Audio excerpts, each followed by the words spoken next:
Hi, this is Alex with Maple Leaf Coffee Roasters in Roselle. I'm here today to talk about our May 2026 Club Coffee, Ethiopian coffee from the Yirgacheffe region. Check it out.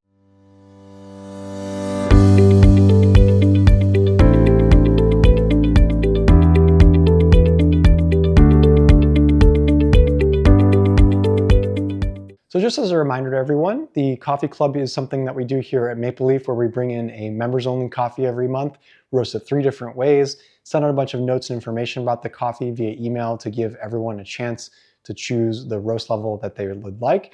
We also give people a chance to buy extra bags if they're available, and we try to bring in coffees that are a little bit different, things that we don't sell to our regular customers, and do some fun experiments and trial and error kind of things with them. So if this is something that you are interested in, we're always looking for new folks to join. We do have a wait list, but we're always interested in having more people on the club. So feel free to give a message or send us an email if you're interested in joining. So today we have a Ethiopian coffee specifically from the Yirgacheffe region. These coffees can be a little polarizing in some of the kind of regular coffee drinker circles. Oftentimes when you step into an artisan roaster or an artisan coffee shop, they will it's not uncommon to see African coffee as their main coffee to sell, specifically something from Ethiopia. And if you really find a kind of artisan coffee roaster that's way down the rabbit hole, so to speak, you will find something that is from the Yirgacheffe region of Ethiopia. Now, this is a gross oversimplification of Ethiopian coffee, but they generally come in kind of 2 different forms. There's either coffees that have more of a fruit-forward bent, and these can be fun, exciting, different kinds of fruitiness that you'd expect to drink in a coffee. Not quite the citrus kind of fruit that you see in a lot of Central Americans, but you get your blueberry, raspberry, stone fruit sorts of flavors. Or you'll find something that will be much more sharp, acidic, tea-like, like these Yirgacheffe coffees. These are coffees that when you think about the kinds of teas that you could drink, if you think about like a black tea versus a green tea, these Ethiopian coffees have, the Yirgacheffe one specifically, will generally have more of a green tea-like feel to them. They'll be light, very easy finish, very crisp kind of taste, and something that has a bit of a bite to it, something that kind of has a sharpness that you maybe don't expect from a lot of coffees. For me personally, Ethiopian coffees were one of the first that I started to drink once I started to get on the artisan coffee road back in my early 20s. And I remember feeling a very different experience of drinking these kinds of coffees from the ones that I had conventionally gotten used to drinking, which are almost certainly Central American coffees, more on the medium to dark roast side of things. If you find a really good Ethiopian Yirgacheffe coffee at an artisan roaster, not dissimilar from someone like us, oftentimes it'll be super light roasted, it'll have a sharpness to it and an acidity that a lot of people in the coffee world will like. We generally try to avoid these kind of coffees for our regular shelf, not because they're bad or because I don't like them myself in any specific way, but they are a little bit tough to sell because the market for them is so limited outside of the artisan coffee snob territory. And I say snob with all the love in the world because I myself am a snob, hence the business I run. So what I do like to do every once in a while in the club is get a chance to bring in one of these Yirgacheffe coffees and especially roast it in a way that does tend to accentuate that acidity that a lot of Ethiopian coffee fans really look for when they're looking for these kinds of flavors. And to help out a little bit with the folks who are not interested in that, we do have the dark and the medium roast, which is a little bit easier to stomach from that perspective. So just opening up really quick on the coffee characteristics itself. As I said, Ethiopian Yirgacheffe coffee. This does happen to be a grade 1 coffee in coffee grading circles, African coffee specifically. They tend to grade them on grades 1 through 4. Grade 1 meaning the highest grade, meaning there are a few number of defects in the coffee. So the appearance and the way this coffee roasted looks very clean, very consistent size and shape. It also happens to benefit from it being a wash process coffee.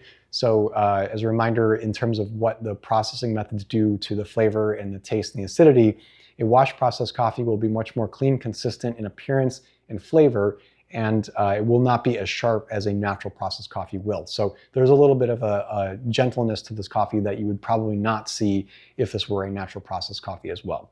As far as the roasts go on this, we have our standard light, medium, and dark. Each of these coffees moves very quickly. So the beans are not super large, which means that they will take on heat a bit more aggressively. And to add to that, the way that I roasted these coffees, especially the light and to a certain extent the medium, was a way to try to move them as quickly as possible through the roast curve so that the acidity level is a bit more pronounced than that would have been if I'd taken one of my more standard approaches to roasting these coffees. So I do think that that shows up a lot in the light roast, which we'll talk about in just a bit. So let's talk about the light roast to begin with. This is a great example of an African flavor profile from the Yirgacheffe region. You will see a kind of sweetness to it, a lemon, citrusy kind of flavor as well. Tiny bit of like a grape hint to this too. Not a super fruit-forward coffee by any means, but it does borrow a little bit in some of the fruity elements to it that you might see in coffee from, say, Sidama region. There is a little bit of a spice hint to this as well. This isn't quite like some of the other African coffees that we've had that's very herbal spice forward sort of feel to it, but it's kind of there on the edges that, and you'll definitely notice it. The taste has a sharpness, as I said, to it. I actually notice this usually when I try out in these coffees. I also throw a couple of beans in my mouth and chomp on them for a bit. And when I chomped on the light and a little bit to the medium, it had a very sharp tint to it. I really enjoyed quite a bit, actually. Interesting element to the finish on this guy too. It has a creamy finish, which is a little bit unsurprising. I kind of expected it to have a little bit more sharp, dry finish. And that kind of tea-like feel to it meant that not only did the creamy finish sort of coat my mouth as I was swallowing it, but once I swallowed it, it really did kind of clear my palate very quickly.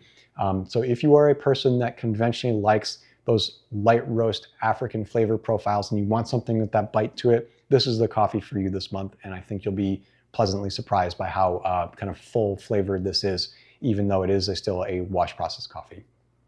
Moving on to the medium roast, this is where we turn into a little bit of a thicker, richer flavor, but I don't think it sacrificed too much on that spice kind of acidity level. You still get a little bit of a bite to this compared to a standard medium roast coffee that we've had either in the club or on the shelves. This is one that's going to have a little bit more of an aggressive kind of feel to it as a result of the African origin. Medium body to it as well too, so this isn't going to be something that has a super quick finish to it, unlike the light roast. You still get the spice tones in it. They're a little bit more muted. What you get more on the medium roast side of things is a chocolate, almost kind of like a graham cracker feel to it. It's very subtle, but it is there. And you get that kind of baker's chocolate. It's a dry chocolate that doesn't have the milk chocolate kind of feel to it that you might see from, say, a coffee from Central America like Peru. I do think that the medium roast is a good experimental coffee if you're a person who's casually curious about what an African coffee flavor profile is like, and you want to taste a little bit of an acidity to it, but you don't want to go all the way into the light roast spectrum. So don't be afraid to give that a shot this month if you are a person that is curious but not ready to go all the way into that light roast super sharp profile. Now, as far as the dark roast goes, I actually expect this is where a lot of my customers are going to end up this month. Not because the dark roast is any way better or worse than the light and the medium, but I do think a lot of people are going to be put off by the idea of a sharp acidic coffee because it's not what a lot of kind of standard off-the-shelf sort of customers of mine like, no offense. The dark roast has some of the characteristics that you would expect out of a really nice, pleasant, dark roast African coffee without the sharpness to it that we saw in the light and the medium. It does have a richer, more chocolate feel to it, a nice velvety finish that I think is really quite pleasant. I was able to sip this coffee without really having my stomach sort of twist in any way whatsoever.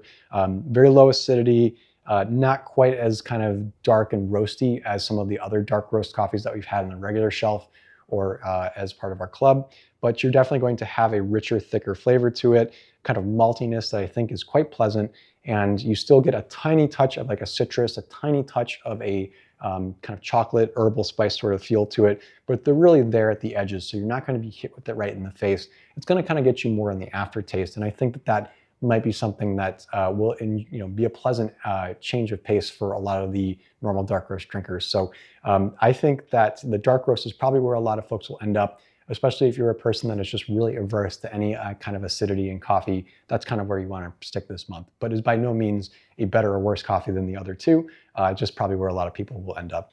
I hope everyone enjoys the coffee this month, and if you are interested in keeping up with all the great things that we have going on here at Maple Leaf, make sure you subscribe to our YouTube channel or check out our website to see what we got going on. And until next time, we'll see you back for another new Coffee Club video. Take care.